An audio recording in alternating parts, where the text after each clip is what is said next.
The final lesson. Wealth isn't about how much money you make. It's about how much control you have over your time and your peace of mind. The biggest risk isn't starting a business that might fail or investing in a market that might dip. The biggest risk is standing on a single high wire 100 feet in the air and trusting that the wind will never blow. The world is changing faster than ever. Industries are being disrupted in months, not decades. In this environment, job security is a ghost of the past.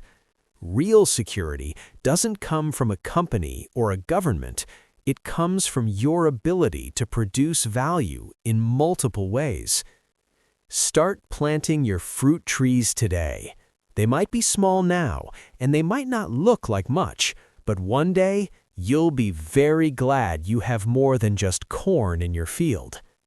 Remember, the best time to build a safety net is while you're still standing on the wire, not while you're falling from it. Break the illusion of the single paycheck. Start building your table, one leg at a time. Building your safety net. So how do you start building these extra legs for your table without losing your mind? First, you have to shift your mindset from a consumer to a creator. Every time you spend money, ask yourself, is this an expense or is this an asset? An expense is gone forever. An asset is something that has the potential to put money back into your pocket later. You don't need $1 million to start.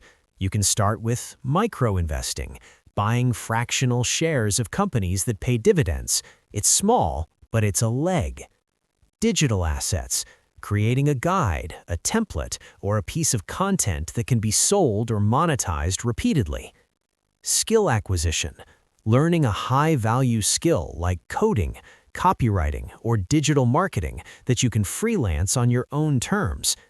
The goal isn't to become a millionaire overnight. The goal is to make sure that if your main wire snaps tomorrow, you aren't falling into the abyss. You want to be the person with a harness, a safety net, and a secondary platform already waiting for you. There's a concept in biology called antifragility. Some things break under stress. Some things are robust and stay the same, but things that are anti-fragile actually get stronger when they are stressed. A single income makes you fragile. A small amount of stress, a layoff, breaks you. When you start a small side project, maybe it's an Etsy shop, a small dividend portfolio, or a niche newsletter, you are making yourself anti-fragile. You are learning new skills, testing the market, and building a safety net. Even if that side project only makes $200 a month, the psychological impact is massive. It changes your relationship with your boss. You're no longer a hostage to your paycheck. When you know you have other options, you perform better, you negotiate harder, and you feel less anxiety. Ironically, having other income streams often makes you more successful at your main job because you're operating from a place of power, not a place of fear. The psychology of the side hustle. When people hear the term multiple income streams, they often get exhausted just thinking about it. They imagine working a second job at a coffee shop or driving an Uber for 6 hours after their main shift. But that's just adding another time for money leg. While it helps in the short term, it doesn't change the fundamental risk. True financial security comes from diversifying the type of income you receive. Think of it like a garden. Your 9 to 5 is your main crop. Maybe it's corn. It feeds you now. But a smart farmer also plants fruit trees on the side. The trees don't provide food right away. They take years to grow. They require pruning and watering when there's no immediate reward. But eventually, those trees start producing fruit every year, whether the farmer works on them that day or not. The psychological hurdle here is delayed gratification. Most people quit building a second income stream because it doesn't pay off in the first month. They spend 20 hours building a blog or learning a new skill and realize they've made 50 cents. Their brain says, "This is a waste of time. I could have made $400 working overtime at my job." But the 50 cents from a scalable source is more valuable than the $400 from your job. Why? Because that 50 cents is uncoupled from your time. It's the proof that the machine works.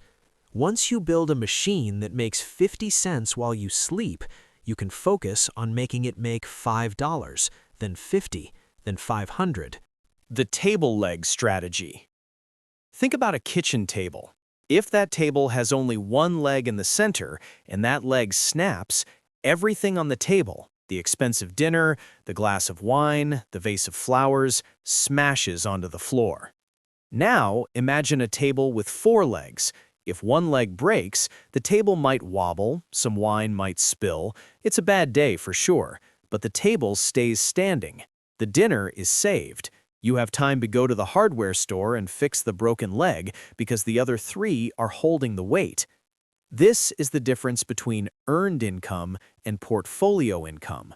Most of us are stuck in the earned income loop. We trade our time for money. If we stop trading time, either because we get sick, get laid off, or just burn out, the money stops. This is the linear income trap. To make more, you have to work more. But your time is a finite resource. You only have 24 hours in a day. You are capped. Wealthy people look at income differently. They don't see money as a reward for labor. They see money as a tool to create more tools. They focus on building asymmetric upside.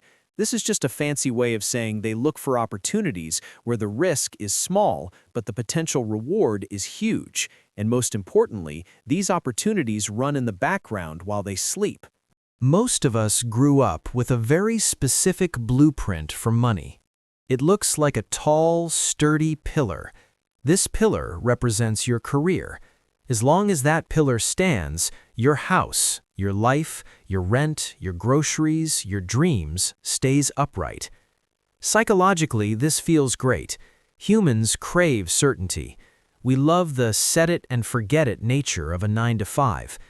Our brains are wired to seek out patterns, and the pattern of a direct deposit hitting your account every 2 weeks creates a powerful sense of comfort.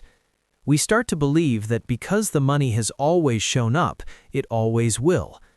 But there's a psychological trap here called the narrative fallacy. We create a story in our heads that our employment is stable because we are good employees or because our company is too big to fail.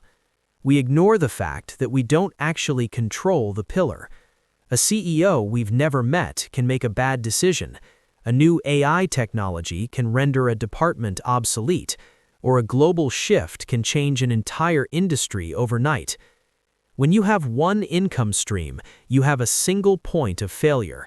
In engineering, if a bridge relies on one single bolt to stay up, that bridge is considered a disaster waiting to happen. Yet we build our entire financial lives on a single bolt, our employer's ability and willingness to keep paying us. Imagine for a second that you're at a local fair and you see a man performing a daring high-wire act. He's hundreds of feet in the air, balancing on a thin silver line. The crowd is silent, holding their breath. Now, imagine that as he's halfway across, you realize there's no safety net, no harness, nothing but that one thin wire keeping him from a very long fall. You'd probably think he's crazy, right? You'd call it an unnecessary risk. But here's the reality. Most of us are doing the exact same thing with our lives every single day, and we don't even realize it. That high wire is your job, and for most people, it's the only wire they have. We've been told since we were kids that the safe path is to get a good education, find a stable job, and climb the corporate ladder. We are taught to believe that a steady paycheck is the ultimate form of security. But what if I told you that relying on a single income stream isn't the safe bet we think it is? In fact, in the modern world, it might be the biggest financial risk you can possibly take.